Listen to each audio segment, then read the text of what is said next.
V tem intimnem vzdušju si lahko privoščam ta uraden del. Če boš povedal na mikrofon, da ste te bo poslušali. Ne, pa se mislim, da ga vsi slišite in pa tudi neuraden, anekdotičen del. Za začetek dobrodošli v Slovenskem mladinskem gledališču. Z Boštjanom sva se prej pogovarjala, to je tako rekoč začetek 5. sezone Dežele pridnih, 5 let že sodelujemo. 2 tedna nazaj na Erik Valenčič v gosteh doktorja Rudija Rizmana, danes pa je Boštjan povabil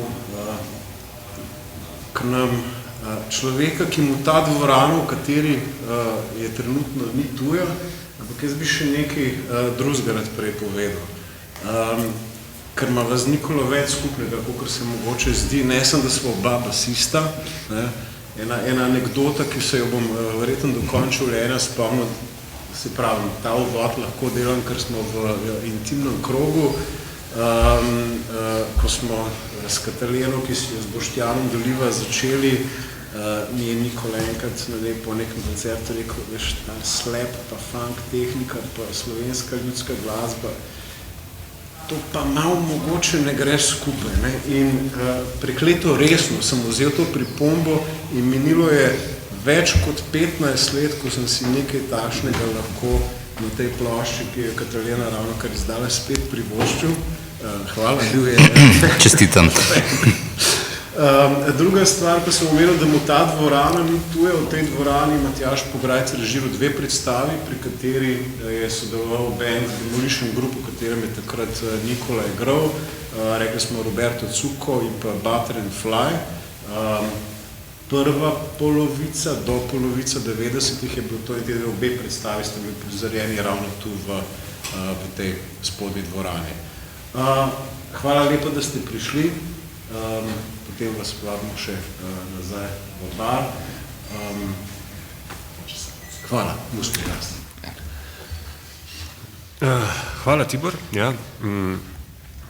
Jaz bi šel pa za uvod še dlje v preteklost, ne samo do Butter and Fly in predstav v prvi polovici 90-ih. V bistvu sem si ta najin pogovor zamislil precej na široko. Ne bi ravno začel z začetkom sveta. Bi pa začel, da tako rečem, z rojstvom popularne glasbe. Ne? Popularne glasbe, ki je verjetno, ko govorimo o drugi polovici 20. stoletja, eden ključnih fenomenov, ki oblikuje družbo tako, kot jo poznamo danes in ki je v bistvu ves čas, odkar se pojavi, zelo, zelo bistveno vpliva na to, kako živimo. Ne? In zdi se mi, da v središču tega pojava, se pravi popularne glasbe, je neka zgodba. In to je zgodba o bendu. Se pravi, 4 ponovadi so fantje, no, seveda kdaj tudi kakšna punca, ampak poenostavno 4 fantje delajo čez poletje, zato da zaslužijo nekaj denarja, da si kupijo poceni kitare, pa bobne, pa kakšen ojačevalec, potem do onemoglosti vežbajo v domači lopi, imajo prve koncerte na šolskih plesih v nekih lokalnih pubih in tam jih sliši nek radijski urednik, ki jih povabi v studio, njihov komad sliši neki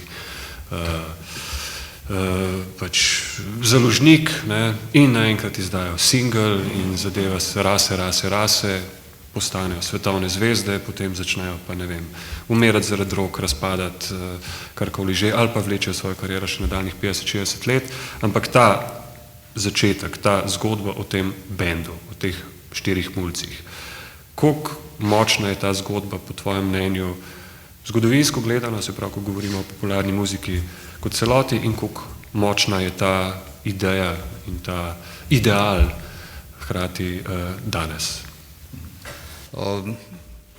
Zgodba je močna, mislim pa, da ni prav resnična. Namreč zgodba po mojem sloni na posamezniku, na nekem zmešanem tipu, ki želi bodi si skomunicirati sebe z zunanjem svetu, bodi si ima neke širše ambicije in pol išče sogovornike v zavedanju, da sveta ne bo mogel spremeniti sam.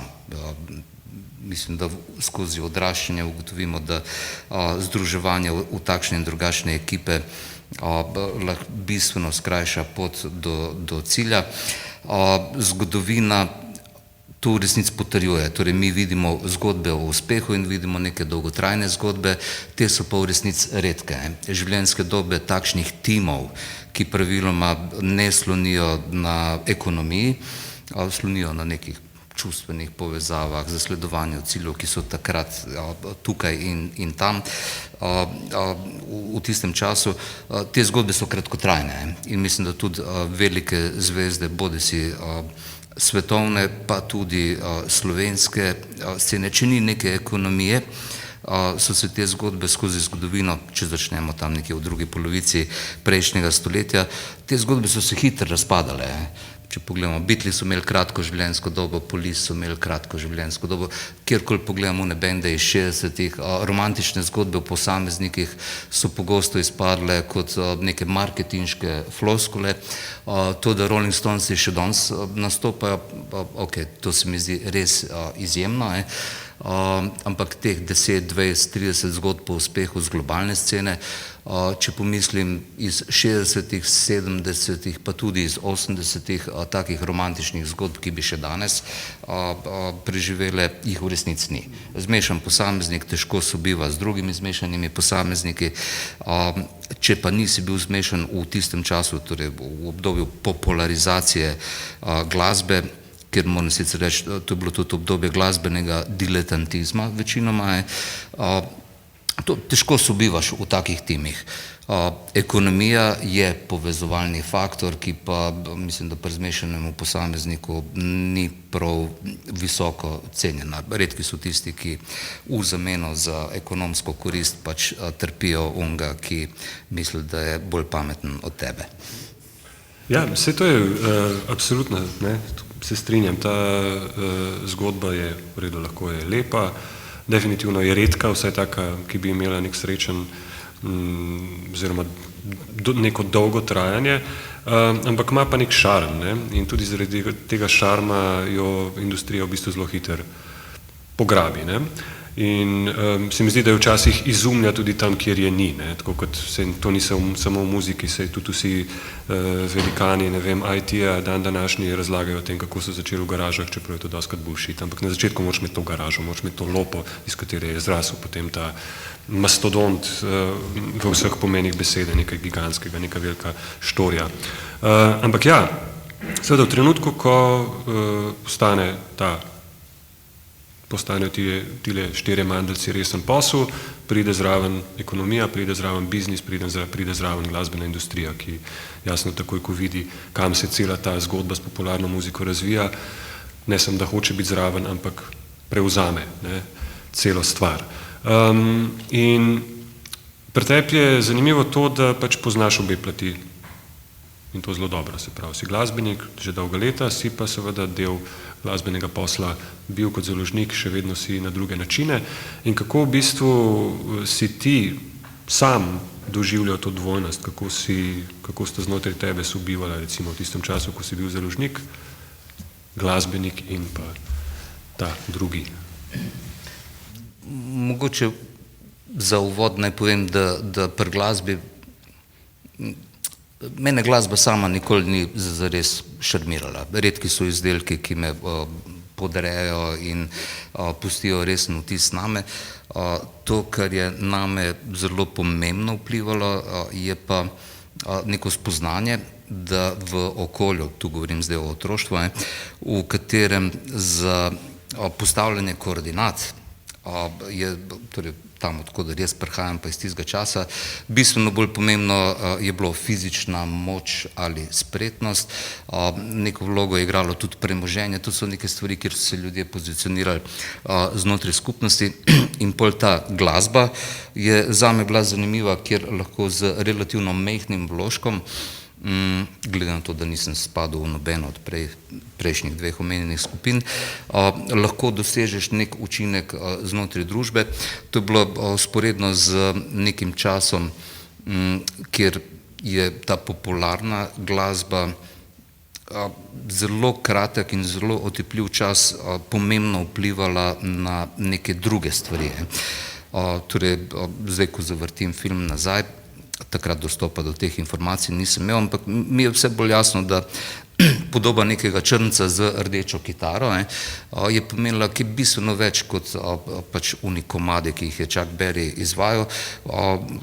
To so stvari, ki so bile bistveno bolj pomembne, torej rasno vprašanje, seksualna, skupna moč mladine po drugi svetovni vojni, pravice žensk, torej veliko stvari se je dogajalo v samem začetku te, recimo, demokratizacije in pa seveda biznisa, ki je to podpiral, ker namreč, če ni obljube $1 milijon na koncu verige, vprašanje, ali bi ta sistem lahko proizvajal tako izjemne vsebine.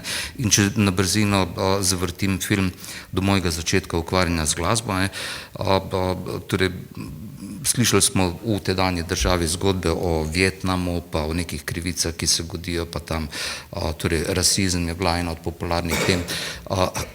Hkrati smo pa zelo hitro bili tudi priča nekim socialnim gibanjem v tedanji vzhodni Evropi, v okolju, v katerem smo živeli, in tudi smo bili priča temu, da smo lahko konkretno torej ni šlo za dogajanje na nekem drugem koncu sveta samo, ampak tudi tukaj smo imeli zelo jasne zgodbe, kako nek neuki glasbenik z neko nedolžno šalo lahko konča v zaporu, kar je seveda bilo zanimivo, seksi, privlačno, sploh v primerih, kjer so krivice, ki so se godile, bile očitne. Torej, nek ta širši kompleks odnosov je bilo tisto, kar je mene res privleklo glasbi. Res pa, da so takrat okoliščine bile drugačne, torej veliko stvari je bilo drugačnih, najbrž se bova tudi danes o tem pogovarjala. Torej, zgodbo sem zapletel, vprašanje je bilo v resnici. Mislim, da že pozabil. To je zanimivo poslušati, tako da kar nadaljujem. Izmanj že naslednjega, ampak ti kar... Bom jaz vrtel film dalje.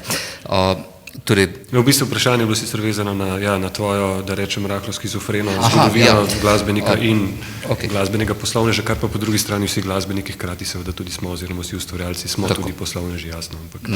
Torej, če se fokusiram na vprašanje odnosov, pa v resnici neke velike šizofrenosti ni bilo. Glasba je zame torej neki bodisi proces ustvarjanja, izvajanja, marketizacije lastnih produktov, kar bi v tistem nekem začetnem obdobju sam rad doživel tako kot nekaj najlepšega. Torej, če delaš nekaj, česar neka širša skupnost ne odobrava, jaz mislim, da je to tak krasen izziv. To vsebuje nek seksapil tega uporništva in kaj lepšega, če uspeš dokazati, da z nečim, kar je marginalno, kar je domnevno za nič, lahko vseeno proizvedeš nek vpliv na okolje, neko spremembo, in to mislim, da je takrat, če se sploh najstnik želi materializirati v današnjem svetu, torej ni šlo za procese prilagajanja sebe zunanjem svetu, temveč je šlo za poskuse prilagajanja zunanjega sveta samemu sebi, kar mislim, da vsebuje elemente, se upravičujem vsem glasbenikom pa ostalim umetnikom tukaj. Ja, želimo imeti te elemente božanskega, želimo, da je svet narejen po naši podobi in želimo, da se mogoče ne bi ravno prilagajali pravilom, ki vladajo v tistem času in prostoru. Ampak ni tukaj, če zdaj bom radikalno poenostavil, pa če rečemo, da recimo obstajajo bendi, ki so šli na celo pot svojega glasbenega ustvarjanja izključno s ciljem zabave. Ne vem, globalen bend takega tipa, ne vem, AC/DC. Jaz nikoli nisem imel pri njih občutek, da bi katerikoli problem nagovarjali. Na drugi strani pa recimo njihovi avstralski kolegi, kaj govorim, Midnight Oil, ki pa vemo, so imeli pa to neko okoljevarstveno, politično, njihov pevec je bil pol celo minister, če se ne motim, oziroma je šel v politiko. Recimo ta dva primera.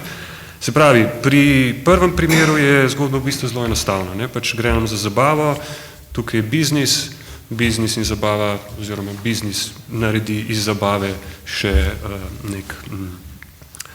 skratka, omogoča vsem vpletenim dobre zaslužke, če zadeva lepo laufa, če se proda veliko piva in če je veliko ljudi na koncertih, in gremo skupaj na ta vlak in se pač pelimo, v bistvu tudi oni so fenomen v tem smislu, koliko desetletij so že na sceni. Na drugi strani pa, spet ti štirje mandelci, kot si na začetku rekel, ki hočejo spremeniti svet po svoji podobi, so pa seveda neki idealisti. In hočejo, nekaj narediti, nekaj doseči. Ampak v trenutku, ko jih pograbi industrija in iz njih naredi produkt, je v bistvu že cel ta njihov poskus obsojen na neuspeh, obsojen na propad. Zdaj, eni se prilagodijo in pač potem mogoče to ali pa naredijo neko računico v smislu, še vedno lahko nagovorim ljudi, na ta način jih lahko nagovorim še toliko več in ljudje bodo razmišljali namesto, da bi se samo zabavali, ali pa pač jih doleti kruta usoda nekega, recimo Kurta Cobaina, ki pač se s tem ne more soočati in tega prehoda iz underground v mainstream dobesedno ne preživi. Ne? Ampak ta paradoks, se pravi, prodajamo oziroma ne prodajamo, sledimo idealom, v trenutku, ko se vklopi noter biznis, naenkrat ti ideali postajajo nekaj, kar prodajamo. Kako se s tem v bistvu? Ugovarjam. Okay. Torej, mislim, da smo že zdavni mimo točke, v kateri smo ustvarjalca smatrali kot neko nebogljeno žival, ki čaka na to, da pride neka božja inspiracija in da to počne v hladni, vlažni kleti, ob klavirju, sveči, ob flaši najcenejšega vina.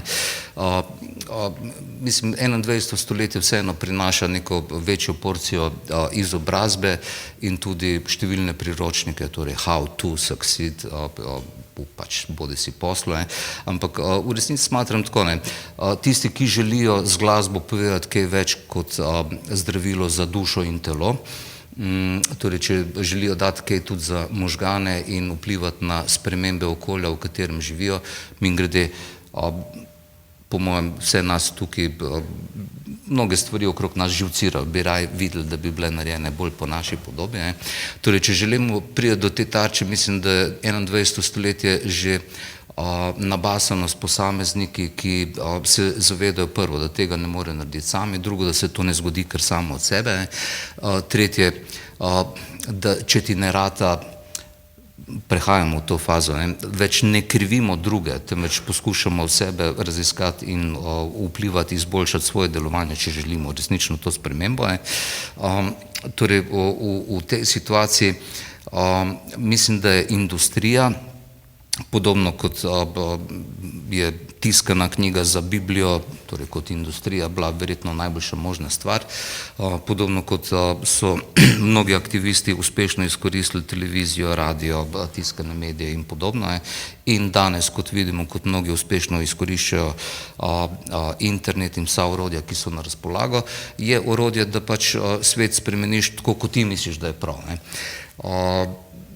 Torej, ne morem trditi, da sem jaz nek blazen aktivist na tem področju, vendar, ko me kaj zaboli, želim to povedati in želim to povedati znotraj utečenih metod komuniciranja in torej zagovarjam to pravilo, da pri proizvodnji vsebin, pri ustvarjanju, zagovarjam, da mora umetnik biti brezkompromisen. Popolnoma, ne glede na to, kakšen je pričakovan izid tekme, vendar pri plasiranju teh informacij, prvo, tega ne moramo narediti sami, imamo utečene kanale, utečene mehanizme, kako sporočilo pride do 2 milijonov Slovencev ali pa do 8 milijard ljudi.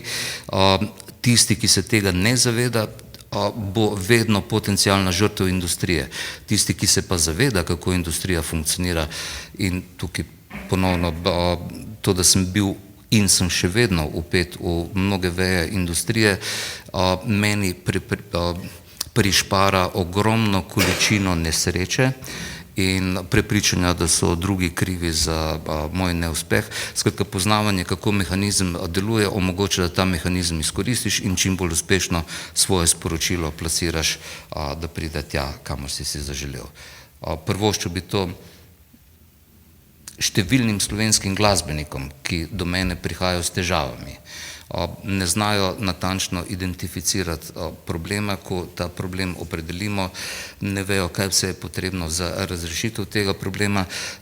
Pač neke stvari so, Bog pomagi, kompleksne.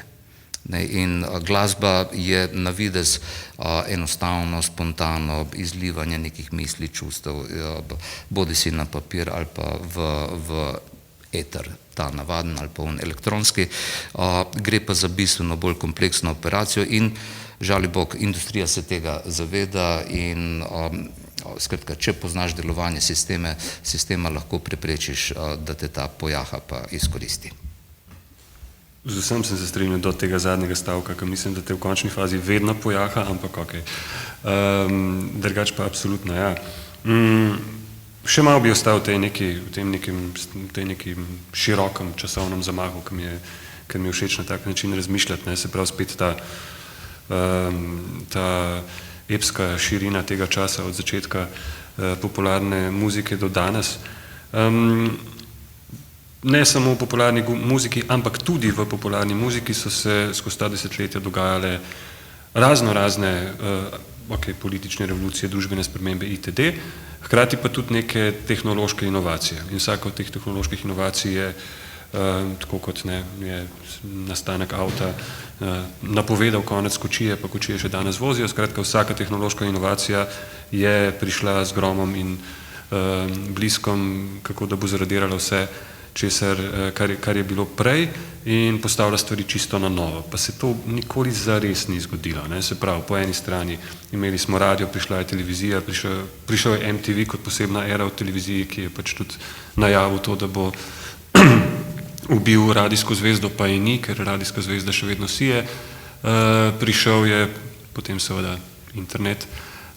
Po drugi strani imeli smo single, dobili smo LP-je, prišle so kasete, prišli so VHS-i, prišli so CD-ji, ki so se zdeli wow, nekaj popolnoma novega, danes vemo, kaj počenjamo z njimi, ali jih mečemo v sveti, ali pa pač tlačimo tja gor nekam na podstreho in spet prišel MP3, prišel internet. Skratka, spet kako v bistvu zanimivo mi je, kako se in muzika in skupaj z njo seveda glasbena industrija v glavnem uspe, oziroma vedno uspe prilagoditi na vse.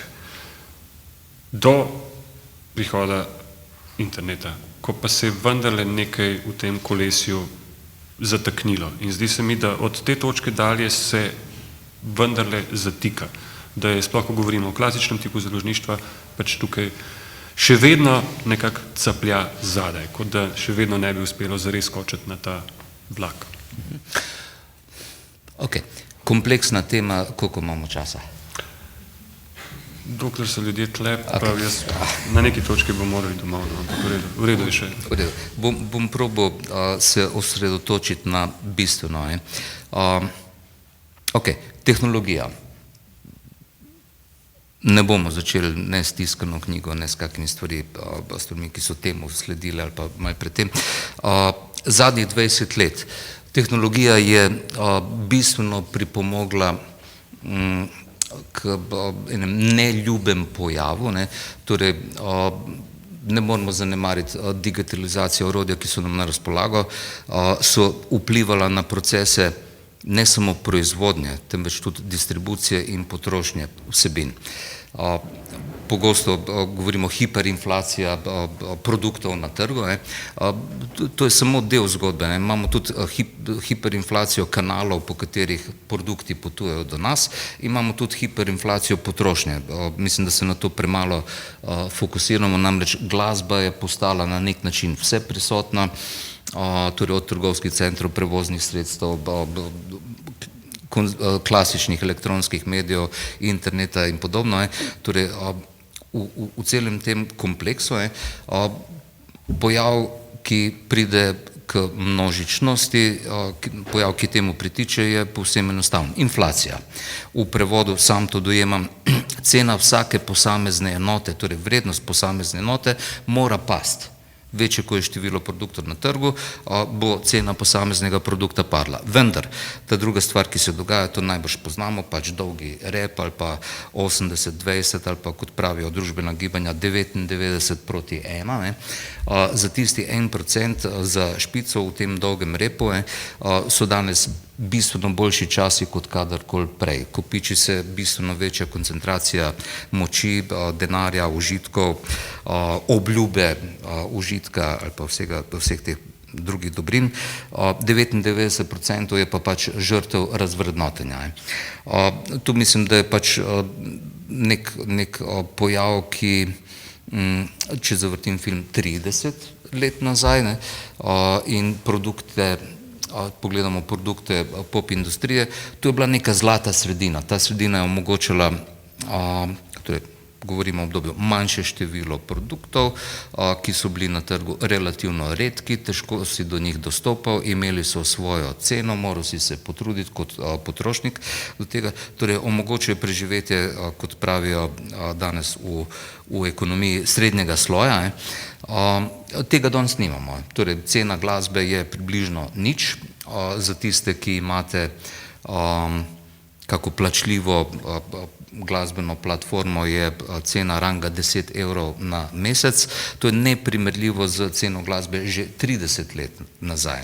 Torej zadnjih 20 let to področje definira na več različnih načinov, torej tehnologija je vplivala na množičnost proizvodnje, na vse bolj številne in celo različne kanale, skozi katere glasba potuje do nas, omogočila tudi spoj glasbe in vizualnega dela, bolj učinkovito kot televizija kadarkoli prej, celo do te mere, da danes ne govorimo več o audio, niti ne o audio-vizualnem, temveč o vizualno-audio.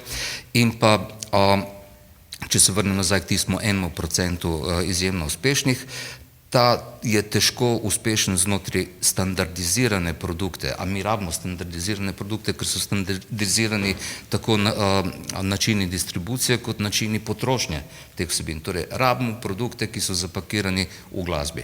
3-minuten format, intro zelo kratek, kitica, refren, bridge, skratka neke te konstrukcije, ki se menjajo iz kvartala v kvartal. Torej, rabimo standardizirane produkte, ki bodo zadostili potrebam potrošnje.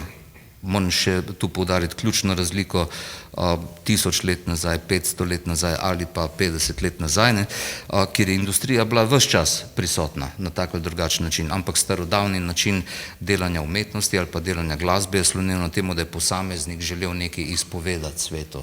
Želel je mogoče ta svet spremeniti v upanju, da bo končno mogoče našel kakega kupca na koncu verige, ki bo za to sporočilo pripravljen kaj plačati in mu omogočil reinvestiranje nazaj v posel.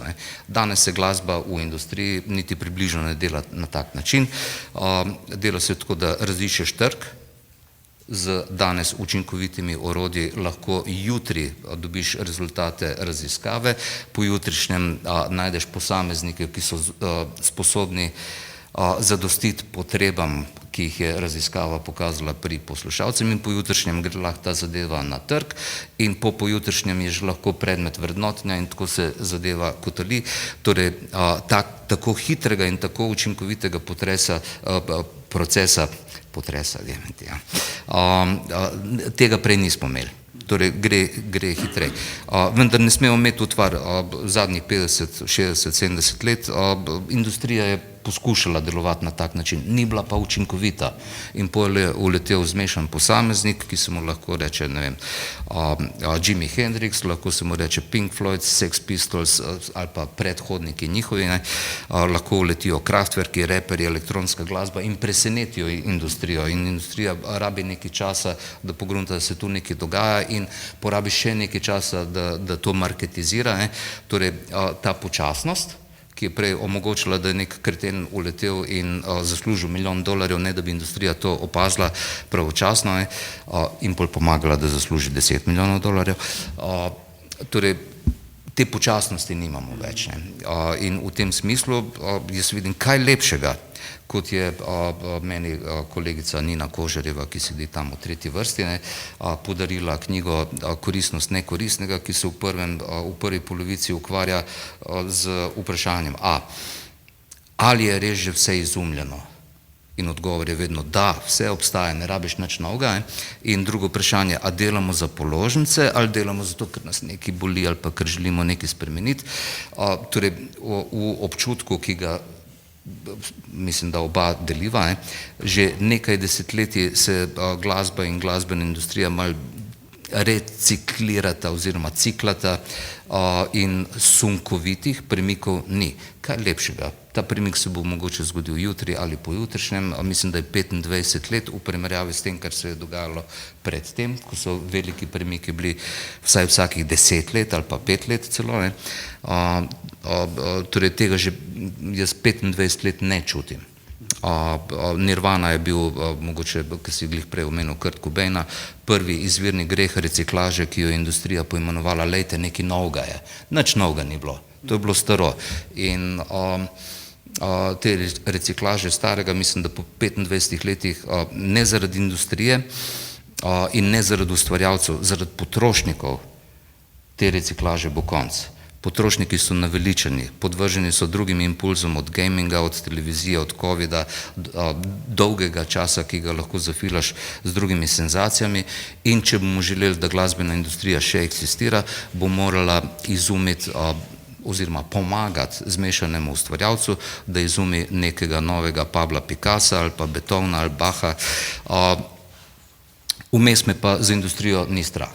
Torej, velike založbe so že lastniki, bodi si Spotify, imajo svoje deleže in tako, torej monetizirajo to zelo uspešno in odpuščajo in znebili so se tovornjakov, skladišč, škartrobe in podobnega. Digitalizacija za industrijo dobra novica.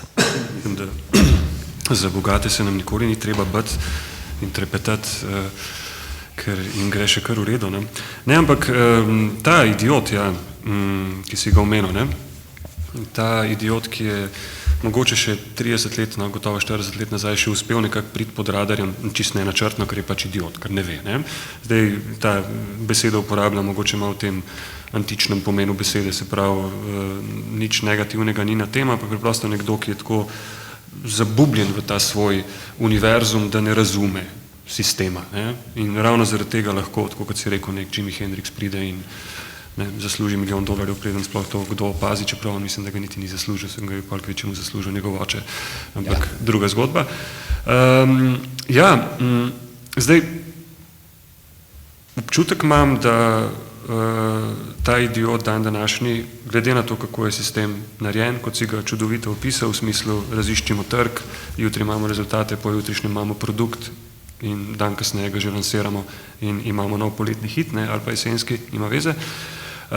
Mislim, da ta idiot, težko si predstavljam, da bi tukaj imel neko možnost, da prodre. Se pravi, bomo pričakovali, oziroma je treba pričakovati od glasbene industrije, da sproducira tega idiota, verjetno ne, ker načeloma, tako kot praviš, gre zelo dobro. Ne.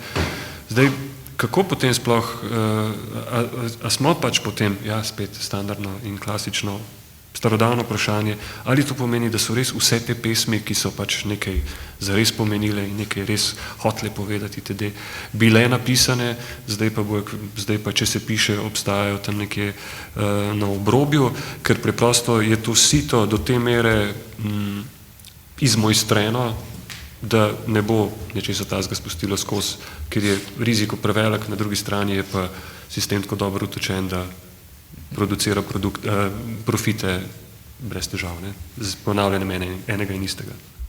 Živim na Parmovi v Ljubljani in ravno kar rušijo eno stavbo, oziroma so jo že podrli, na kateri je bil krasen grafit iz starih dobrih časov.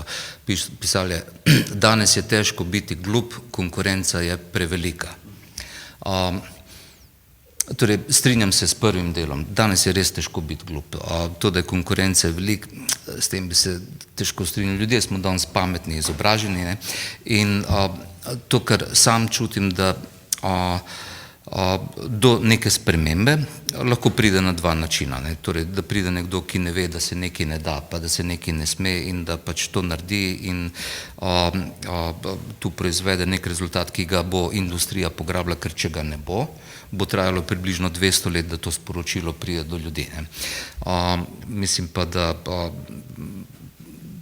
Kristusove zgodbe in čakanja 200 let, da se neka religija vzpostavi, to mislim, da ni želja nobenega posameznika danes. Ampak odpira se pa druga fronta. Izobražen posameznik, ki je sposoben, evo recimo imamo Jurkija tukaj, Jurki je sposoben pogledati vsa pravila sodobne popularne glasbe. Torej ne govorim samo o top produktih, ki so pogosto zaznamovani ne z glasbo, temveč z ojačevalci okusa. Torej moramo dodati še zgodbo, moramo dodati imidž, moramo dodati še barve, vonje in podobne stvari, torej ojačevalci okusa, ki bojo ta 3-minutni glasbeni paketič uspele nekako unovčiti. Ne. Torej, če pogledamo uspešno neko glasbeno produkcijo, ugotovimo kaj. zelo enostavna pravila igre in ta so tako butasta, da bolj butasta ne morejo biti. 3-minuten kos glasbe razparceliran na določen način, frekvenčni spekter je, uporaba inštrumentov je, tudi elektronika, ki simulira neke žive stvari, celo vokal kot zadnji bastion avtentičnosti, vokal, ki pogosto vsebuje napake, tudi tehnologija omogoča, da je ta vokal že popoln. Tehnologija in vse, torej ves kontekst, v katerem se glasba dogaja, celo omogoča, da se strenirajo obrtniško izurjeni izvajalci. Torej vse to pomaga, da naredimo dovršene produkte. Vendar, sposobni smo danes analizirati pravila, po katerih glasbeni produkti delujejo. Ko rečem delujejo na najširše množice. Te iste množice rabijo presenečenja, vsaj zgodovina je to dokazovala. In mislim, da če kdaj je zdaj, sploh tukaj na majhnem trgu, kjer nimamo denarja, s katerim si lahko omogočimo preomenjene ojačevalce okusa, je to prostor za nezmešanega posameznika, ki čaka, da mu bo inspiracija priletela, torej za nekega zmešanega nerda, torej piflarja, ki bo sposoben narediti analizo, kaj vse se počne in bo poskusil zelo enostaven eksperiment. Dajmo obrniti zgodbo, kot je rekel Freddie Miller, za 360 stopinj, dajmo reči za 180 stopinj in videti, kaj se na tistem področju zgodi. Če bo to naredil posameznik danes, v tem času, bo po moji oceni zmagal big time. Namreč naslednje poglavje, če ne bo tega naredil posameznik, to bo naredila umetna inteligenca. In pol ode mast v propast, torej kruha za nas muskontarja ne bo več. Torej, če ponovim, na eni strani je neka avtentičnost in napaka, ki jo je sposoben proizvesti zmešan posameznik in 4000 let pisane zgodovine izkazuje, da vedno se najde kak tak. Druga metoda je sistematično se spopasti s tem, kar so standardizirani in dolgočasni produkti, in proizvesti nekaj, kar je kontra temu. Se verjetno je res naš prostor zelo specifičen zaradi svoje majhnosti in ga v resnici ne moremo čist usporedno misliti, ko govorimo se pravi na eni strani o globalnih fenomenih in na drugi strani o slovenskih fenomenih in da je to po svoje morda celo dobro za nas, ker se mi zdi, da je znotraj tega našega majhnega in za globalni svet popolnoma nezanimivega prostora več možnosti, da se nekaj takega zgodi. Morda, da je to v bistvu špekuliram, ne trdim, da je tako, ampak če gledamo recimo nek aktualni primer hiperprodukcije zadnjih let, korejski pop, ki vemo, da postaja pač res gigantski globalni igralec in pač jaz nisem nek strokovnjak za to, kar se tam dogaja, v resnici niti ne poznam teh komadov ali pa verjetno sem jih že slišal, pa niti nisem vedel kakorkoli, bral sem o tem, kako v resnici tam stvari potekajo in to je res vse to, o čemer so se pogovarjala na hardcore steroidih, v smislu produkcije vedno novih in novih zvest, ki se jih dejansko trenira, izobražuje točno za to že od rane mladosti in ki se jih seveda v prvi priložnosti tudi izpljune. Skratka, to, kar poznamo mi pri nas v nekih talent showih, je tam potencirano na 10. potenco. Ampak, kot rečeno, pri nas se mi zdi, da te stvari ala talent showi in tako naprej vendarle ne dosežejo takega efekta, kot mogoče v nekih Združenih državah, ki so pač globalni trg že same po sebi. Kako se v bistvu, kako ti gledaš na ta fenomen programirane produkcije, ki ali pri nas deluje ali ne? Zelo zanimivo vprašanje. 5 let nazaj sem bil del ekspedicije pač nekih strokovnjakov iz Evrope, ki je potovala v Peking videti, kako se delajo te stvari. Torej, ni bil Cantopop, temveč Mandopop, kjer smo tudi med ostalim lahko obiskali, torej, ne uspem najti pravega izraza, temveč, recimo, bom približek rekel, kempe, v katerih se vzgajajo taki produkti. Valilnice. Ja, nisem želel biti tako. Saj se v gledališču lahko uporabljajo metafore. V glavnem je impresivno, vendar tam je zelo jasno nekaj, kar v Sloveniji v glavah glasbenika vsaj ne obstaja. Tam je jasna obljuba, ki pod narekovaj reče $1 milijon. Trg je velik, potrošnikov je velik, kupna moč raste, imajo zavest o tem, kako je danes, boljš kot jutri ali slabš, boljš. Kako je bilo včeraj, je bilo boljš kot predvčerajšnjim, boljš. Kako bo jutri, boljš. Torej je neko obdobje prosperitete in potreba po zabavi, torej veliko stvari, ki je tam drugačnih in ki omogoča generacijo nekega kapitala, s katerim lahko kupiš tudi ojačevalce okusa in pol nek lokalni fenomen plasiraš na globalni trg. Mimogrede, globalni trg je lačen. Mislim, da vsi poznamo fenomene, ki se danes kažejo bodisi v korejskih nadaljevankah, kako se reče, ta novi Squid Game, tako je. V glasbi se to pojavi vsako poletje. Vsako poletje skoči neka nova Macarena, Kamiča Nera ali pa Last Ketchup, če upravimo s tem govornim področjem, pa skoči ven torej korejski, kako se že reče, Gangnam Style, tako je. Torej tu je jezična neka verzija, ker nihče ne razume, zakaj gre, ampak je nov produkt. V jeziku, ki ga ne razumemo, z vsebino, ki ga ne razumemo, ima plesno točko, ima vse, kar potrebuje. Torej, lahko se to plasira tudi kot globalni produkt in globalni trg to potrebuje. Če se vrnem nazaj na vprašanje Slovenije, jaz mislim, da je to zanimivo, vmes, zdaj ne vem, ali ko si ti govoril, ali ko sem jaz govoril, so mi možgani še vzporedno delali. Par let nazaj sem enemu od naših reperjev razlagal zakonitosti tako zvanega hip-hopa. Mimogrede, hip-hop sloni na nekem uporništvu, rušenju norme in podobno, ampak zame so to romantične zgodbe iz 80-ih, mogoče iz 90-ih, danes pa deluje standardizirano in pod vplivom predvsem ameriške, rad bi rekel anglo-ameriške, ampak predvsem pod vplivom ameriške produkcije in rečem, ti boš zdaj lepo zajebil celo globalno sceno, ti boš ratal nov Gangnam Style. Kako? Odmisli 4/4 in če se vrnem nazaj na Jurkija, točno ve, o čem govorim. Komadi so danes narejeni v metrumu, ki se mu reče 4/4, že valček je redkost. In rečem reperju, nared komad v valčku. In potem upgrade. In peljem zgodbo zdaj spodbudno za ansambl, v katerem ti združuješ svoje delo in potem se spariš z nekom, ki razume 7 osmin in pol nekaj odrepaš in jaz celo vzamem škarje in komad od tega reperja spoham v neke te forme in rečem, lej, krasno je. Torej, mislim, da tukaj z gerilskimi orodji pa z analizo pravil zelo hitro pridemo do rezultatov, ki so za globalni trg netipični. Reakcija globalnega trga oziroma industrije je lahko sem binarna, može, ne može. Torej, če ne može, ni problema, smo se vsaj fajn imeli, ampak če može, je pa šansa za te premike. In te premike mislim, da so lahko posledica študioznosti, trdega dela in to je nekaj, kar, kot pravijo, je Slovencem dano.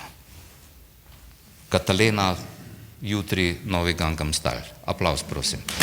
Hvala lepa. Hvala lepa. Hvala. Samo mogoče en komentar na korejski K-pop.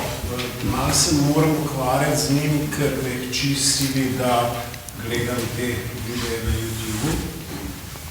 Veliko se pogovarjamo o tem, veliko se pogovarjamo o fabriciranosti, ampak do te točke ste se o tem fenomenu pogovarjali kot izolirano v glasbeni industriji. Vemo, da je korejska industrija ena najmočnejših kozmetičnih industrij na področju estetske kirurgije in še tako naprej. In fenomen K-popa je sistemsko povezan s to močno korejsko ekonomijo. Do te točke smo prišli. Najpogostejše estetske operacije zadnjih 3 let so ravno kaj ne rečem, dejansko fizionomsko spreminjanje obraza proti azijatskemu, azijatske se upravičujem, je neprimeren izraz, ampak ti si lahko prvoščeš, ker si poročen, ker je tvoja žena po rodu iz Pakistana, tako da ti imaš lahko. Mogoče reči, glasbena industrija v tem primeru, ko res je sredstvo neke sistematične nacionalne ekonomije in popularizacije te ekonomije. Se smem samo ukrsati na tisto, kar sem prej omenil. Ojačevalci okusa. Glasba ojačuje okus drugim produktom in to vidimo v oglaševalski industriji, v filmih, v vsakodnevnem šopingiranju, v Mercatorju, vendar tudi drugi produkti so ojačevalci okusa za glasbo. Torej, a gre za podobo to naravno, kvazi naravno, ali gre za garderobo, ali gre za življenjski slog, torej predvsem pa gre za zgodbo, ki pač pomaga prodati produkte. Torej, tukaj je simbioza glasbe z drugimi preklenskimi industrijami. Eden od teh primerov so tudi ne samo uspeh K-popa, ki mimogrede sloni na zelo jasnih pravilih. In tukaj bo živ človek, bo zgubil bitko, nič hudega. Tehnologija je že marsikoga na drugem področju povozila, ampak pentatonika, torej Jurki, pomagaj mi, koliko imamo kombinacij znotraj 5 tonov, omejeno število. Mimogrede, midva sva sposobna raziskati le majhen delček kombinatorike, ki se tukaj naredi, torej računalniško procesiranje bo hitreje proizvedlo rezultate, ki so množični in so lahko stestirani na trgu in hitro opravijo svoje delo in prinesejo ali pa ne prinesejo denarja. Super tudi imperfekcijo, torej super, da si omenil plastično kirurgijo, ker iz teh bolj alter sfer vemo, da gre ta lahko tudi v kakšne druge sfere. Torej, veliko stvari se vse hitreje premika. Zdaj pa vprašanje, skrb za glasbenika, za globalno sceno, meni je to bolj kot ne jasno in kje je in kam bo šla. Skrb, ki jo pa imam, je, kaj bomo pa mi delali tukaj. In tu vedno znova butnem v zgodbo majhnega posameznika proti tam velikemu gigantu, ki se mu reče YouTube, Spotify, Google, torej kako se z njim spopasti. In odgovor je krasen, boljši kot kadarkoli prej. Poglejmo pravila igre in dajmo narediti narobe. In to se mi zdi, to, kar sem prej omenil, slovenskega govornega umetnika, torej nekoga, ki se ukvarja z repom, in pride k meni in reče, lej ga Vojko V. Torej, to je bilo nekaj mesecev pozneje, hrvaški reper je benti naredi komad v 7 osminah.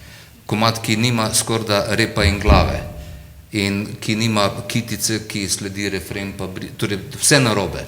Je benti 3 milijone ogledov v tistem trenutku, pozivam, torej če ima kdo telefonček po roki, Vojkova naj pogleda, koliko ima ogledov na YouTube.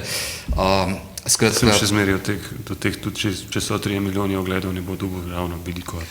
To pa je, ja. Če si ravno tako, še zmeri je to lokalna cifra, ampak ne, absolutno bi proti koncu postal še bolj lokalen, ampak to, kar sta zdaj v bistvu videla tukaj v spregi razvila, ali je to v resnici kaj tako zelo novega? Pač novo je v smislu dometa, ampak popularna glasba po definiciji je bila vedno tudi v spregi z drugimi, ali z modo, ali s prodajo nečesa drugega, ne samo muzike. Pri popularni muziki ne gre nikoli samo za muziko, zaradi tega, ker je muzika sama po sebi, če smo zdaj čisto strogo glasbeno teoretski, neizmerno dolgočasna. Če kogarkoli, ki je pač dokončal Akademijo za glasbo in se kot akademski glasbenik resno jemlje, bo verjetno se s tem strinjal, da mu sicer čisto pašejo malo poslušati, ampak to seveda ni resna glasba, zato pa je popularna. In če resna glasba vsaj približno nekako skozi vsa stoletja svojega obstoja še danes vsaj vzdržuje ta imidž, da gre tukaj pa res za glasbo, čeprav vemo, da tudi po raznih zvezdah Ana Netrebko gre še za marsikaj drugega, ampak vendar vsaj ta imidž lahko vzdržuje, popularna glasba ga v resnici ne more. Pri popularni glasbi ne gre nikoli samo za glasbo, nikoli ni šlo samo za glasbo, vedno je šlo za zgodbo, za življenjski slog, za prodajo v končni fazi. Prej si omenil Sex Pistols, vemo kakšen je impact punka na modo in to na high fashion bil že takrat in kako dolgoročen v bistvu je. Se pravi, a je v tem sploh kaj, a smo zdaj ugotovili karkoli novega ali pač zadeva samo spet na steroidih, ki so jo pač. McDonald's je najboljša hrana na svetu. Okay. Imamo široko polje kupcev, ki dnevno preizkušajo, lahko dajo feedback, podobno kot Netflix, Spotify, YouTube in druga spletna orodja, pač oni to real time lahko sprocesirajo in dajo na trg produkt, ob katerem, torej ne vem, kdaj sem nazadnje sicer bil, ampak ko jaz to dam v usta, meni je to dobro. Ne noben mu pove, prosim, če se to snema, da to zbrišete, meni je to dobro, meni je to tako dobro, da bi jaz imel še enega. Vendar, in pridemo do te točke, ki mislim, da je pomembna, izobražen človek je sposoben sprocesirati informacije, ki nam povejo, kako do tega burgerja pride. Videli smo slike, to menda od neke živali nastane, torej videli smo slike, ki nam niso fajn, slišali smo zgodbe o premalo plačani delovni sili, o ne vem kakšnih vseh pogojih, v katerem to nastane, kakšne vse škodljive posledice za zdravje to lahko povzroči in mimogrede vemo vsi, kako nas manipulirajo z barvo, z okusom, z ojačevalci okusa, kako se parijo z zvezdniki, z glasbo, z mimogrede, takrat sem prvič registriral, kako se že reče, audio logo, torej zvočni impuls, ki tako reče, ups, McDonald's in ljudje, ki v neki točki rečemo, dosti je bilo, ne moš me zajebavati, ne, in kljub temu, da, ponavljam, daš enega unga usta, jaz bi pol še enega, ne, torej jaz sem tukaj, kolikor se da, ne, še vedno razumen posameznik, ki ima vsaj občutek, da delno lahko upravlja svojo usodo, in sem se odločil, da pač tega sranja ne bom jedel.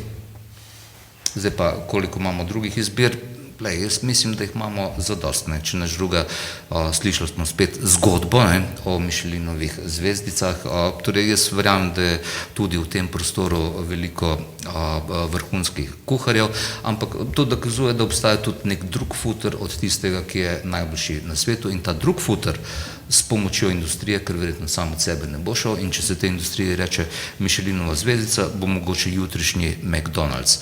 Za tisti 1%, za tisti rep kometa, o katerem si pregovoril. Jaz bi rad videl, da to povrata 99%. Ampak se veš, da pač, če smo bili vajeni v preteklosti tega, da je znak revščine suhost, danes pa ne samo v Združenih državah, tudi že marsikje druge po svetu je znak revščine debelost. Ja.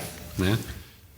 Drži, ampak veš, ko gre za te specifične produkte, zdaj si predstavljaj, kaj je moralo dogajati unemu kretenu Beethovnu, ki je v obdobju podobno standardizirane glasbe, ki je takrat bila mogoče, kosi glasbe so bili še krajši kot 3 minute, in pol on seveda podprt z Dvorom naredi 12-minutni kos Moskve, ki ni opera, kjer se ne dogaja še nekaj zraven. Lahko si predstavljamo vse približno, kaj je dogajalo onemu, ki je naredil tokato in fugo v D-molu, ti si bilo čist narobe, ti si groza. Torej, številnih produktov ali pa prej smo omenili, Jimi Hendrixa zvija uno kitaro, jaz sem prepričan, da ko je prvič to naredil, da so ga hoteli pretepsti v tistem baru in postrišti in mu zažgati tisto kitaro, kaj pa lahko naredil sam, ampak ko pogledamo, kaj vse so poznejši gradniki pop kulture, upam, da se strinjava, današnji ustvarjalec ne bo vesel, če bo nekaj njegovega zaživelo 200 let po smrti. On bi rad to zdaj. In jaz mislim, da če kdaj je to danes možno. Nimam iluzij, da lahko to ustvari posameznik v neposrednem stiku z občinstvom. Mislim, da tudi COVID, ki je zajezil živo komunikacijo, tudi letošnje poletje, ki je že nakazovalo, da so ljudje željni te komunikacije, pa so nekje vmes z novimi ukrepi in tudi iz nekaterih drugih razlogov obisk prireditev prepolovil, koncerti so se odpovedovali, tudi torej ta živa komunikacija, vprašanje, kako jo bomo revitalizirali, ampak online komunikacija, če imamo občutek, da lahko neposredno stopamo v stik z meni tudi, če lahko neposredno imamo občutek, kot je Zdanč rekel, en moj skorda prijatelj, do takrat je bil prijatelj, je rekel, veš, internet je kristal povezovanja. In sem znoro sredi predavalnice pravne fakultete, sem rekel, internet, kristal povezovanja. Midva se pogovarja o tem, kako YouTube niti pare, niti ene drobtine z te mize od svojih milijard ne da slovenskemu Moscontru. O tem se pogovarjamo, ne o tem, da ljudje med sabo nekaj komunicirajo. Ne. Torej, stari posredniki, torej vemo, kdo so bili demoni, založbe, menadžerji, ne vem, pravniki, torej stari demoni so šli in je prišla ta svoboda, kjer je novi posrednik, deluje prijazno, ljubeče, omogoča nam veliko stvari, hkrati je pa bastion, ki ga je bistveno težje podreti kot prej ta stare gatekeeperje. Torej, včasih si šel k unmu, ki je imel ključ od vrat, pa si se z njim nekaj pogajal, pa si ga lahko nekaj na hecu. Z Googlom se ne moreš pogajati, lahko kupiš. Mogoče.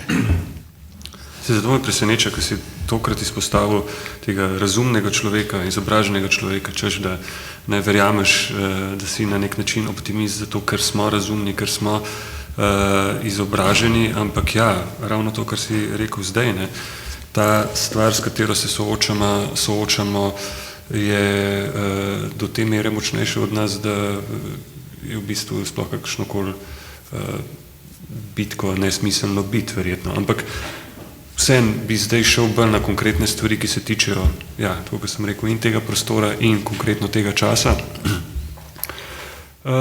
Ja, koncertna industrija, no, je vendarle se zdela, če so prej govorila o vseh teh spremembah ali tehnoloških ali ekonomskih, ki so potegnile za sabo takšne pa drugačne revolucije v smislu formatov, na katerih se muzika izdaja, v smislu načina percepcije itd. Koncert je bil vedno koncert, ne? Pač od 60-ih let dalje, ko so recimo, ali pa tam sred 60-ih še mogoče ne, vemo, da so Beatli tisto svojo ameriško turnejo delali praktično na ozvočenje od speakerjev, ker, ne, ampak čim se enkrat spostavlja čim je tehnologija in znanje prišlo do te točke, da si lahko organiziral štadionski koncert, se pravi tam nekje, recimo v začetku 70-ih, najlepša hvala, je bil koncert, bistvene razlike ni bilo, ne.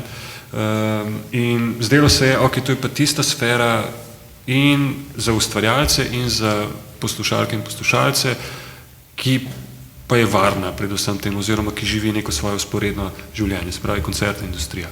In evo, potem se pa zgodi epidemija in naenkrat ugotovimo čez noč dobesedno tistega 7. ali 8. marca, kako krhko je vse skupaj. Ne? In to, o čemer si že nekaj spregovoril, pa o čemer smo se pogovarjali že prej, mogoče se nam je zdelo, da se stvari vračajo v normalo, ampak ja, publike je manj, koncerti odpadajo, ljudje iz takih ali drugačnih razlogov, ker ne verjamejo v virus ali pa ker verjamejo v virus, ker prezirajo PCT ali ker ne zaupajo, da se PCT dovolj rigorozno uveljavlja, ostajajo doma, namesto da bi šli se to živo druženje. Se pravi, neka projekcija, pa vem, da seveda nimaš nobene krogle, s katero bi gledal prihodnost, ampak vendarle, kakšen je tvoj občutek, koliko časa bo trajalo, da se bomo v tem smislu normalizirali, ne glede na to, kakšno bo stanje glede epidemije.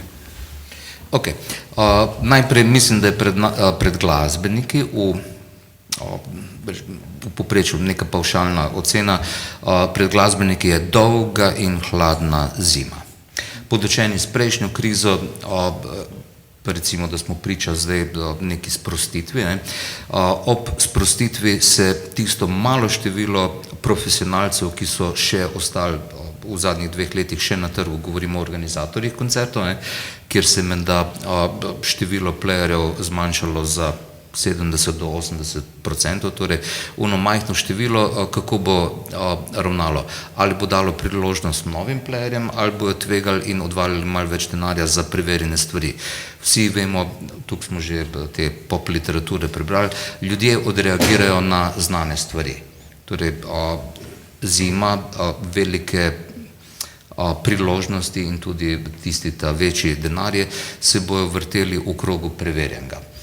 Kaj lepšega, še enkrat moram reči, za tiste, ki bodo prikrajšani, bo spet nekaj novega časa za izumiti nekaj, kar bi moral biti očiten protest proti tej zastareli kulturi. Namreč pričakujem, da se bo To bo grozno zdaj zvenelo. Mislim, da ta stari svet, ki sloni še vedno na pravilih prejšnjega stoletja, mislim, da se bo podaril. Sploh v času covida, ko smo izpostavljeni številnim drugim drugačnim senzacijam. Torej, poglejte mene, jaz sem žrtev nadaljevank. Torej, prej se ne, da ne bi te religije prakticiral, ampak izrazito v zadnjih 2 letih moram reči, da so me navlekli. Torej, McDonald's, neka zgodba, točno vem, moški policaj, ženska, una in una je bolj brihtna od njega. Torej, vse zaplete vnaprej poznam in se še vedno pustim voditi. In potem pridem na koncert, na katerem 4 fantje poskakujejo in ena pevka poje, pa še ena klavir špila. Bil sem na parih koncertih letošnje poletje in moram reči, da torej prvo, ni tako, kot je bilo prej, seveda, distance, vsi ti ukrepi onemogočajo tisto nekoč znano, ampak tudi, če bi bilo, jaz mislim, da pač identične izkušnje nikakor ne moramo doživeti. Torej, mislim, da bo potrebno več stvari, ki so izvedljive. Torej, prvo, zavedati se, da glasba konkurira mnogim drugim umetnostim ali pa obrtem in bili smo priča, če se spomniš, 20 let nazaj tudi umiranju filma in kinematografov. Torej, tam je neke kolosej, neke šumi bi naj vseboval, neke kinodvorane, na srečo jih najbrž ne bo. Torej, gre gor, da lahko konča v muzeju, lahko konča kot opera. Torej, jaz sem prognoziral kot mulj, sem rekel, ta opera, to bo umrlo v roku 5 let. Ne, še je živa. Torej, a bo to za neko specifično starejšo plačilno sposobno publiko, torej za ansambl, v katerem združuješ delo, po mojem, ni strahu. Prav tako ne, mogoče za ansambl, kjer se jaz nekaj matram. Ampak za glasbo je pa prav super obdobje, se mi zdi, analiza tega, kaj je tisto, kar privlači ljudi pri onem drugem in vprašanje, ali lahko s svojim delovanjem tistem konkuriraš. Moje prepričanje, ni šans v globalizirani industriji, kjer se milijoni dolarjev investirajo v izum cepiva za zabavo, torej to so te produkti, jaz sem padel na nadaljevanke, hvala Bogu, gaminga se niti ne dotaknem, ker sem labilna oseba in po mojem, če bi prvo igrico odšpilo, gotovo bi trpel vse delo, ki ga počnem, vse bi zginilo. Torej, ne moramo zanemariti tega, da nove generacije rastejo po nekih drugih principih in v neki realnosti, kot smo se prej pogovarjali. Eni pravijo, da je bolj površna, da je bolj enostavna. Osebno smatram, da je tista bistveno bolj kompleksna. Torej, meni pogosto nedoumljiva. Torej, da bomo pa mi zdaj plasirali neke produkte iz prejšnjega stoletja, torej slovenski glasbeni festival kot nek majhen pandan nekemu staremu Woodstocku ali pa Readingu ali pa kaj takega, ali pa koncert v klubu kot spet nek pandan nečesa, kar smo lahko izkusili drugje, ali pa nastop ansambla Dan D pred publiko, ki je že izkusila, kako to v resnici gleda. Izkusila je koncert U2-jev, AC/DC-jev, prej omenjenih Rolling Stonesov in vseh nekih velikanov. Slej ko prej, jaz mislim, da je to izgubljena bitka. Super. Torej, fantastičen šus v glavo, zato da se pač končno ulije neka nova doza poguma in naredi tisto, kar je najbolj enostavno na svetu. In to je, da nehamo peglati, polepševati, kozmetično rihtati svoje produkte in še malo možgane uporabiti zraven in proizvesti kaj več kot samo za dušo in telo. Za dušo in telo bo industrija bistveno bolj poskrbela, kot to zna nek posameznik, umetnik sam. Za možgane pa lahko poskrbimo. Mimogrede, jaz nimam teh cifr niti približno v glavi, ampak a je ta kolač industrije gaminga že prerasel in povozil glasbeni del kolača? Okay. Bom se globalno dotaknil gledano ene od mojih najljubših tem. Torej, globalno, jaz mislim, da ja. V Sloveniji nimamo pojma, nimamo podatkov ne o enem, ne o drugem, kar kaže na ključno razliko. Zakaj lahko nekdo iz Seattla, ki je na nek način zelo podoben Ljubljani, kako lahko jutri postane globalna zvezda. Zato, ker se zaveda, da dela posel in da je na koncu Mavrice $1 milijon, ne? In mimogrede ima številne dokaze, da to drži. In to mislim, da v Sloveniji vidimo pri športu, kako močan stimulans je to. Ne? Pri glasbi tega nimamo. Ne? In da nimamo tega kot ustvarjalci, ajde v redu, ampak to, kar mene skrbi, je, jaz mislim, da odločevalcem v tej državi mora biti jasno, da bomo težko se tepli z Italijani pri masovni proizvodnji paradižnika. Lahko se tepemo z butičnim paradižnikom. Nov McDonald's narediti, mislim, to je multimilijonska industrija, res ne vidim, kako bi nekdo to tukaj zalaufal, pa pol franšize odprl po celi Evropi, mogoče se tudi to zgodi, ampak težko je to videti. Kavbojke bomo tle proizvajali, teniske, to so, torej ta svet otipljivega, mislim, da se majhnim nacionalnim ekonomijam, v katerih je Italija, Avstrija, Madžarska in Hrvaška še vedno tujina. Nobene Evropske unije ni. Tam je meja in tam so oni tujci, ne? Torej v majhnih, zaprtih nacionalnih ekonomijah, mislim, da je edino, kar bi morali skrbeti odločevalce, kako prijeti do, bom pod narekovaj rekel, kako prijeti do denarja zdaj takoj, ne čez 10 let, ko govorijo o družbi znanja, danes investiraš, da boš lahko živel čez 20 let. Torej, kako prijeti zdaj, mislim, da to edini način je podpora kreativnim industrijam in pri glasbi že 2 leti neuspešno izzivam. Pač manjka študija, koliko je glasbeni trg v Sloveniji v resnici vreden, koliko bi lahko bil vreden, neke komparativne analize, vprašanja, zakaj švedski kralj ali pa angleška kraljica lahko medaljo pripnejo glasbeniku, ne zaradi tiste ljube glasbe, temveč zaradi vseh onih milijonov, ki pridejo nazaj v hišo. Torej, v Sloveniji to še ponovno izzivam, po moji oceni so vsi učinki glasbene industrije težki približno €0,5 milijarde. In pol me moji znanci iz področja financ vedno malo tako pogledajo in ko začnemo analizo, se to posmehovanje zelo hitro neha. Torej, €0,5 milijarde, to ni bog ve kaj, da se razumemo, mogoče za nekoga, ki je vajen gradbenih, pa ne vem kakih poslov, ampak ni pa hec.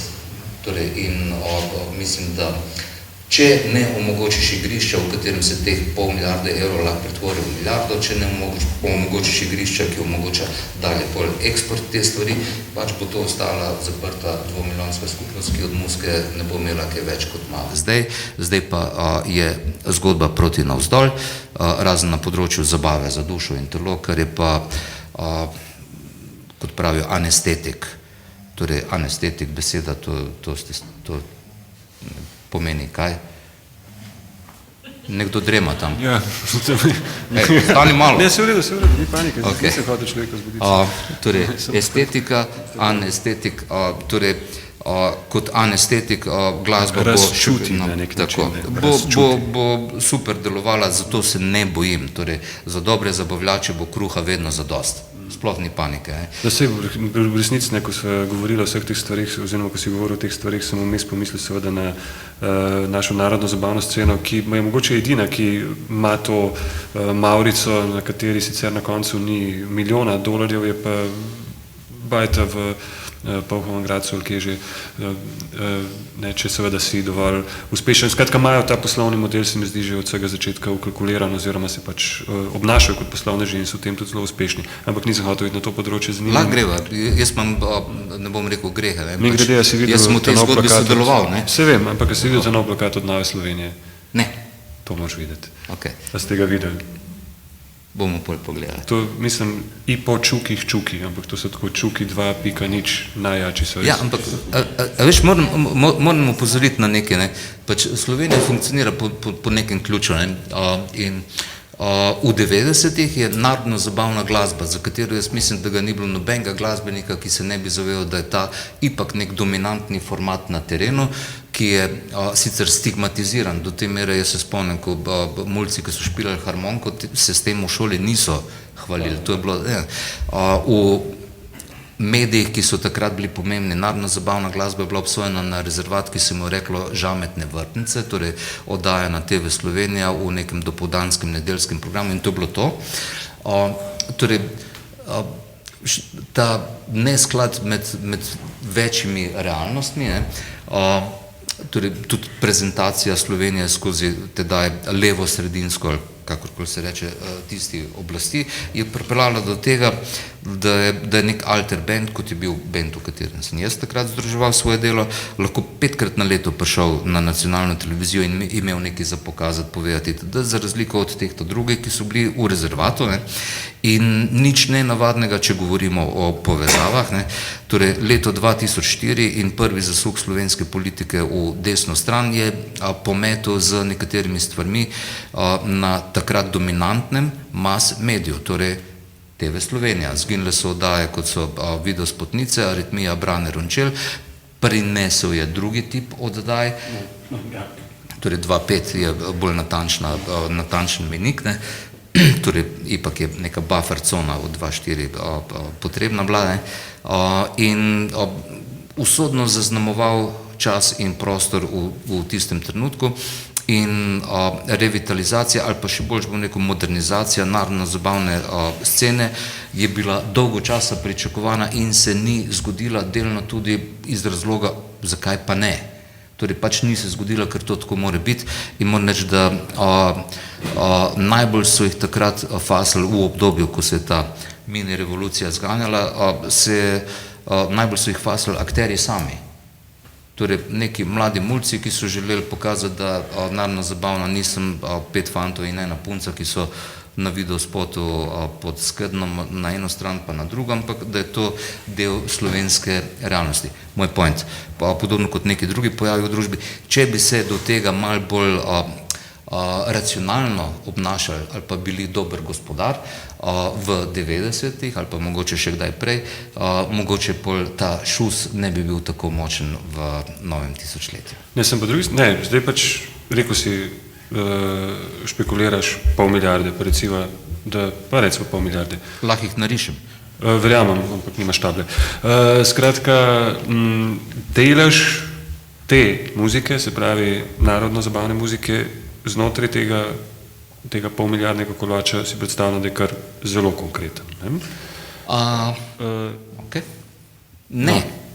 Mislim, če pa je dejstvo, da to je muzika, ki na terenu, tako kot si sam rekel, da v 90-ih smo si mogoče pred tem zatiskali oči, ker smo pač urbana bitja in ker smo tako prekleto bili svobodomiselni in uprti s pogledi v prihodnost, ampak dejstvo je, da Veselice so pač šponale in podeželje se začne, kar se Ljubljane tiče, kje tam v Trnovem je, ko je ta prvi Orang gasilski dom in pač tam je Veselica enkrat na leto in tam vemo, kaj se igra in kaj se posluša. Se pravi, to je vedno bilo in to še vedno je in to vedno bo. Tako, in zdaj je še v študentskem naselju, ker nekoč ni bila in podobno. Zdaj že skoraj 10 let, ampak ja. Distribucija te denarne mase je malo bolj kompleksna, ker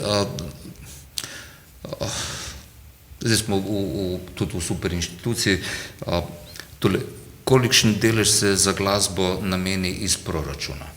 To je neko vprašanje, ki na videz nima odgovora, ampak če ga greš analizirati, lahko začnemo pri profesorjih glasbe v javnem šolskem sistemu.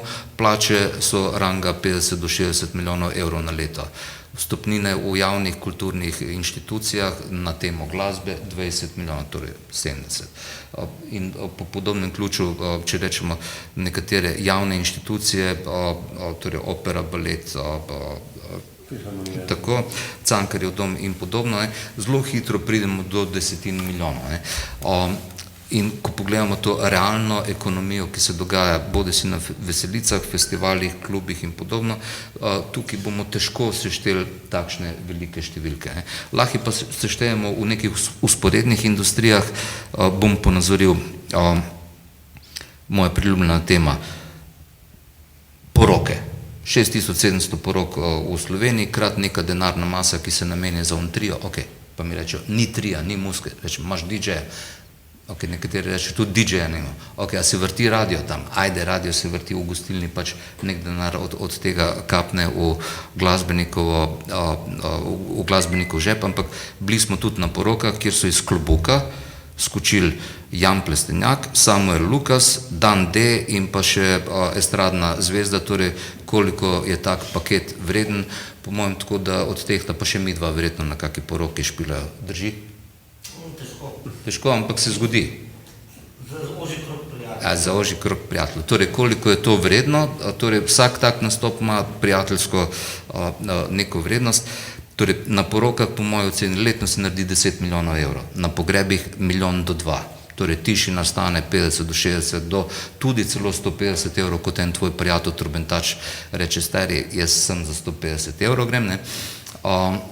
Abrahami in podobne stvari, to so vse neke gmote, kaj še lepo hoteli, turizem in podobno, ki pripeljajo do končne številke. Vsako leto v šolski sistem stopi, glede šolski sistem, ki sem ga prej omenil kot plače učiteljev, o infrastrukturi, nepremičninah sploh ne govorim, ampak predstavljamo si otroka, ki si bo zaželel violino špilati ali pa kitaro, zmaga. 100 evrov za starša in že ima inštrument, začeten. Slab, ampak začeten.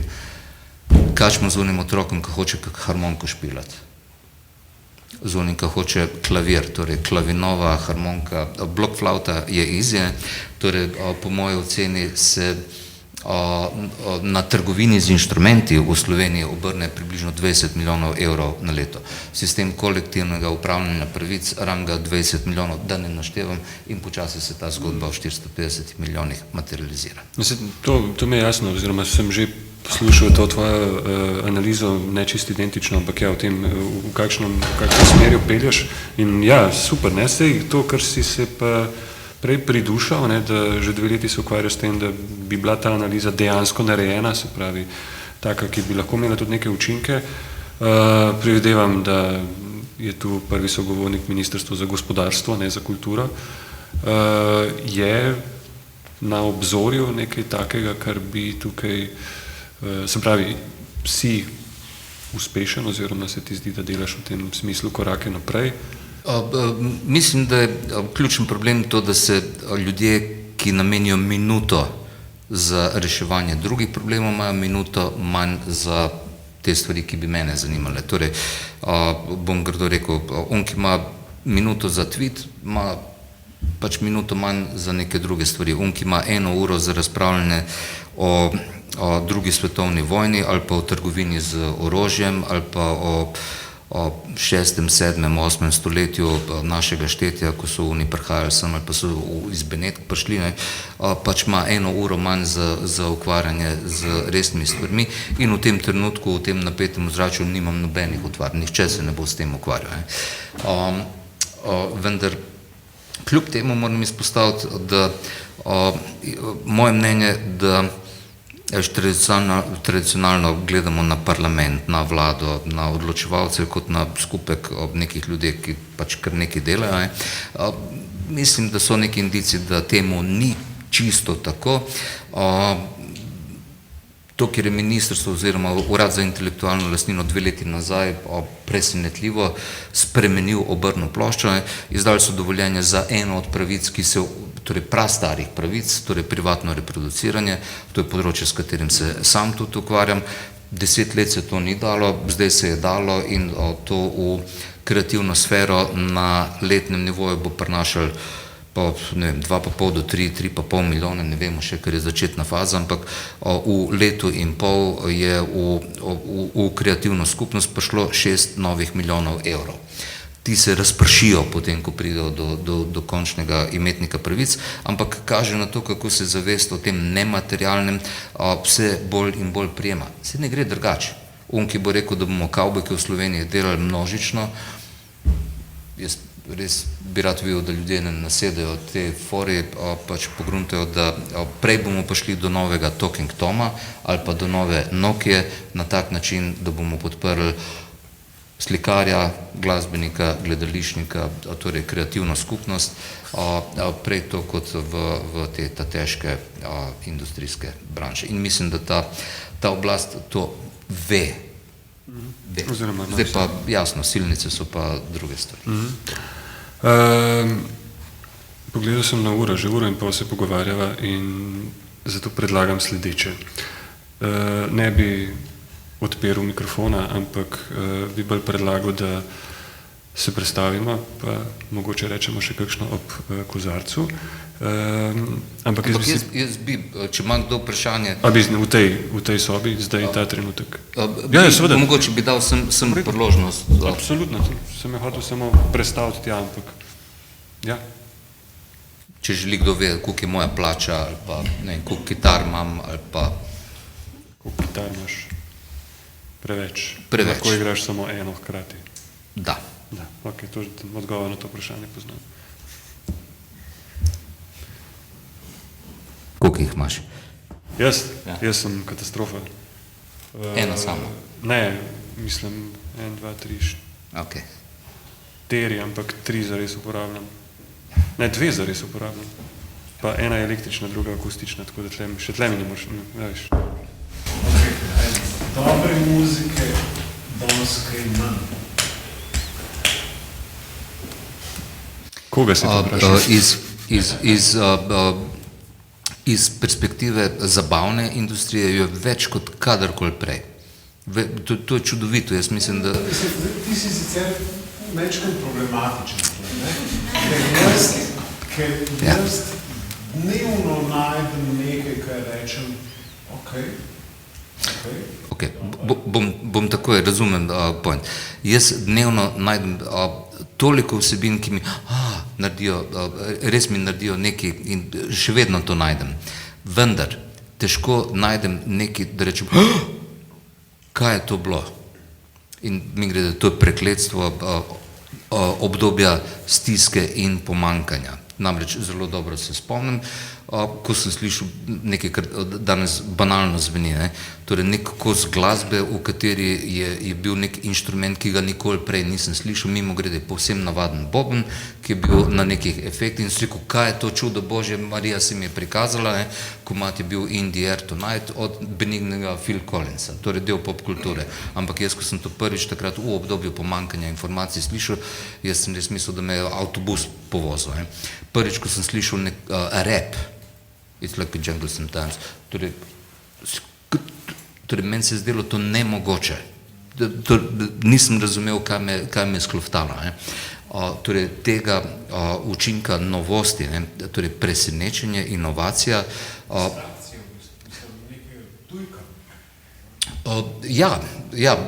Torej veliko imam tega, ob čemer se počutim dobro, ugodno ali pa mogoče tudi nelagodno, na nek način obračunavam sam sabo, ampak se veliko tega giblje v sferi znanega. V sferi neznanega, torej, ko smo prej omenili določeno basistično tehniko, torej v obdobju pomankanja se spomnim trenutka, ko sem prvič to slišal. In mingrede, ko sem spraševal ljudi, sem rekel, jaz to želim, to je nekaj novega želim in mi nihče ni znal povedati, kaj to je. Torej ni bilo how to, torej ni bilo naprave, v katero bi to vprašanje lahko vkucal. In ko sem to prvič videl na televiziji, zavedajoč se, da bo ta moment šel in da ni tega, da prevrtiš nazaj in groza, kaj ti šlo mimo in vseh napačnih interpretacij in tega pojma in nekaj, kar je pripeljalo do tistega, kar je takrat bil moj slog, ki je bil drugačen od Janija, pa drugačen od unga, pa od tretjega, torej vsak od nas je probal dekodirati nekaj neznanega in ustvarjal novo, neko realnost. Tega nimam danes. Je pa res, da sem že malo starejši občan, pa vsega hudega vajen. Verjamem, da danes, če zavrtiš Ota Pestnerja 13-letniku, marsikomu to deluje kot popolnoma nova stvar. In mislim, da ta senzacija lahko traja nekaj časa in od tukaj po mojem pač izhajajo retromanije in reciklaže starih vsebin. Tako da šansa je tudi za Dante, pa za Kataleno, bomo nekoč še tudi na jedilniku. V gledališkem kontekstu sem pozoril na eno, mislim, mogoče malo neprimerna publika, neprimerna, absolutno ste primerna publika, ampak nekaj, česar glasbenikov v kontekstu institucionalne gledališke produkcije v resnici ni uspelo razen na največjem pleju. Razen tisti, ki smo samoiniciativno nekaj dodali. Glasbenika se še vedno percipira kot nekoga, ki za svojo stvarjanje ne potrebuje materialnih in drugih sredstev. se spomnimo, 2 ali 3 leta nazaj smo sprožili debato, ki pa ni imela največjega učinka in bi jo bilo treba ponovno sprožiti. Namreč vemo, scenografi, ko podpisujejo pogodbe, imajo noter 2 postavke.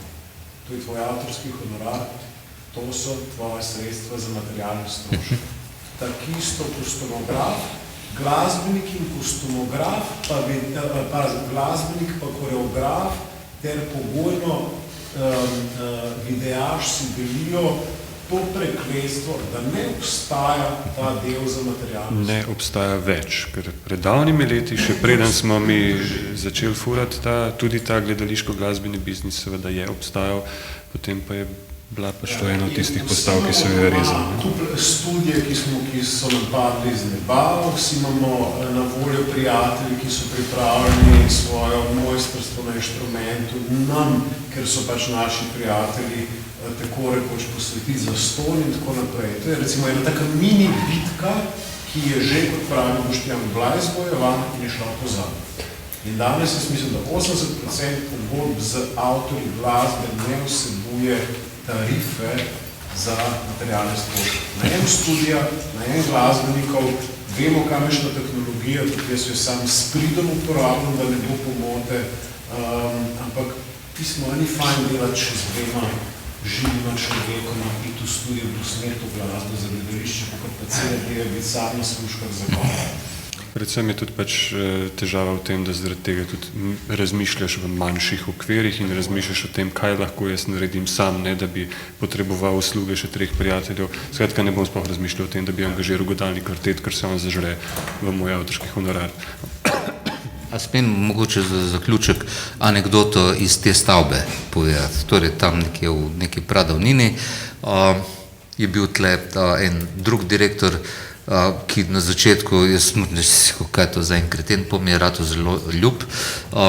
Namreč ritual sodelovanja je izgledal tako, da sem jaz približno ob 9. uri, 9:30, kakor je bilo zmenjeno, prišel v neko pisarno in je na mizo takoj padla steklenica viskija in se je začelo ravsanje. To ravsanje je bilo polno udarcev po mizi, na momente odhajanja iz pisarne, loputanja z vrati, neki ljudje, ki so leteli, se ni on resno mislil, priti nazaj, pa to. Torej, izhodišče je bilo pa, če poenostavim, to, da je samozavesten umetnik rekel, dal mi boš 100 enot. In on je rekel, kako naj ti dam 100 enot, če mi on posameznik, ki je mimogrede študiral na Berkeleyju ali pa ne vem kje, torej na neki tuji znameniti univerzi, on mi to naredi za 10 enot. In pol se je nadaljeval ritual, sem rekel, pa naj ti on naredi glasbo za to predstavo. Torej, ves ta teater je trajal nekje do poznega popoldneva, kjer smo okajeni se zdelali nekje na 80 enot. Ta ritual, jaz mislim, da smo mi takrat tukaj delali 4 predstave, nekje vmes, ko sem jaz razumel, da ta tip je v bistvu nekaj, česar jaz ne razumem, pa da zaradi tega nisem imel pač pozitivnega odnosa na začetku, sem rekel, dobro, stari, kaj je tep? Ti si direktor tu neke inštitucije, cel delovnik, en delovnik si posvetil temu viskiju in meni, kaj je point? Na koncu pa prišla tam skorda, kjer smo bila zjutri. In kaj je on rekel, in to mislim, da so mogoče znamenja nekih drugih časov, je rekel, veš kaj, jaz mislim, da je tvoja glasba vredna 100 enot. Zdelala sva se pa za 70. Torej, jaz sem pa šparil 30 enot. Zračunaj si, koliko je moja ura vredna.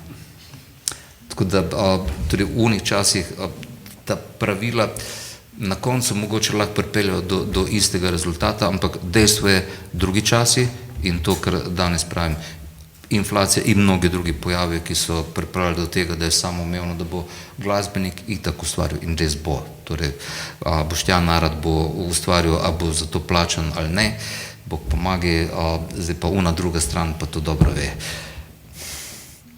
A bo to uspela izkoristiti. Edini način, da se manipulacija neha, je, da glasbenik ozavesti, koliko je njegovo delo vredno onemu drugemu. Veš, ti si ta moment. Gledaš direktorja te inštitucije. Ok, to pustimo. Jaz sem fertik. Ne, veš, pa sem še, pa zaključil en čist drug. Čist na začetku si rekel, čeprav prej si omenil par teh, ne, v bistvu si govoril o njih, ja. Rekel si redki izdelki, ne.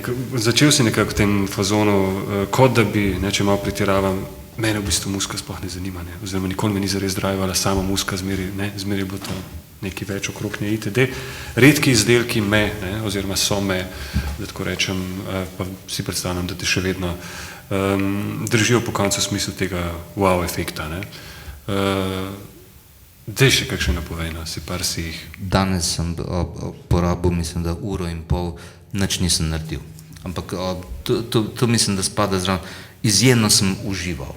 Torej, težko opredelim to.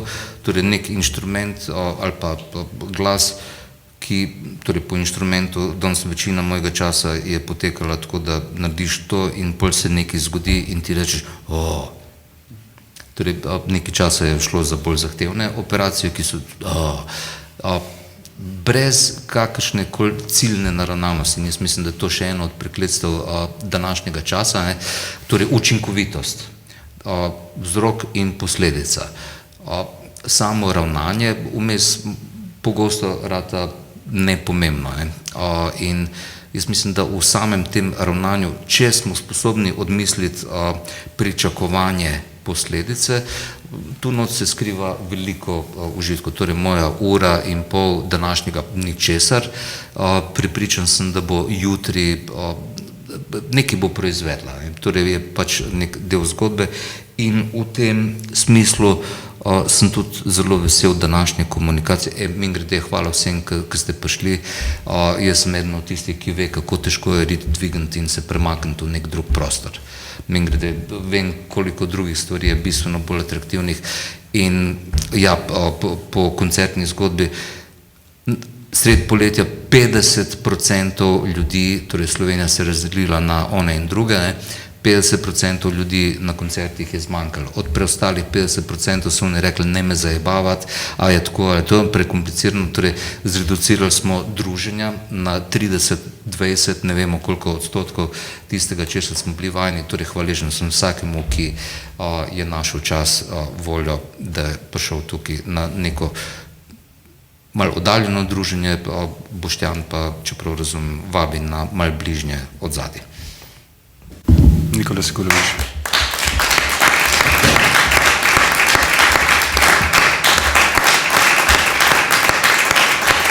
Peace.